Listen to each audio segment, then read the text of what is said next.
بسم اللہ الرحمن الرحیم وبہ نستعین۔ پروردگار عالم قرآن مجید میں ارشاد فرما رہا ہے انتم الفقراء الی اللہ وہو الغنی الحمید، کہ تم فقیر ہو اللہ کی طرف اور وہ غنی حمید ہے۔ دعا روایات میں ہمیں یہ ملتا ہے الدعاء افضل من قراءۃ القرآن، قرآن کی تلاوت سے زیادہ افضل دعا ہے۔ الدعاء نور السماوات والارض، زمین اور آسمان کا نور دعا ہے۔ نعم السلاح الدعاء، بہترین ہتھیار دعا ہے۔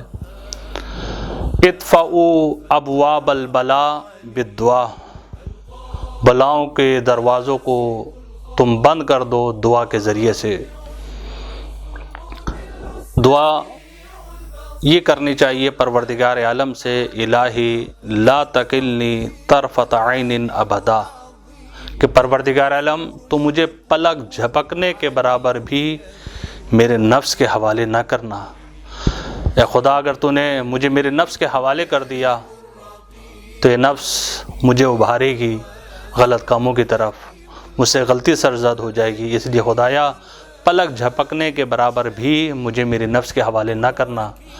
اگر دعا چاہتے ہیں کہ قبول ہو جائے تو دعا کے اول و آخر میں صلوات پڑھیں، محمد و آل محمد پر درود بھیجیں اور درمیان میں دعا مانگیں۔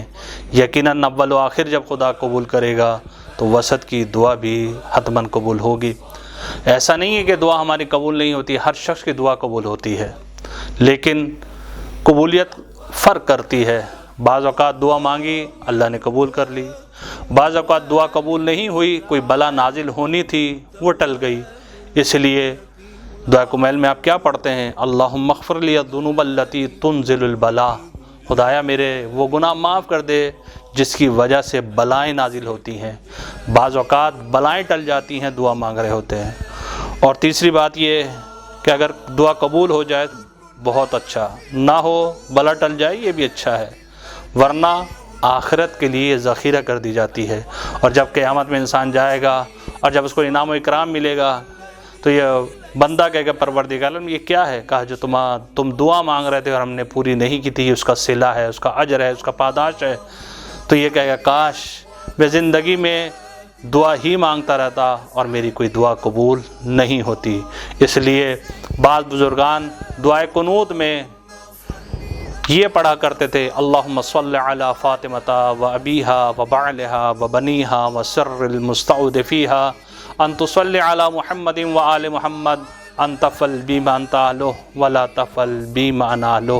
خدا سے دعا کرتے ہیں پروردگار عالم ہمیں دعا کرنے کی توفیق عطا فرمائے۔ والسلام علیکم ورحمۃ اللہ۔ كلما ذكرك ذاكرون وغفل عن بقفل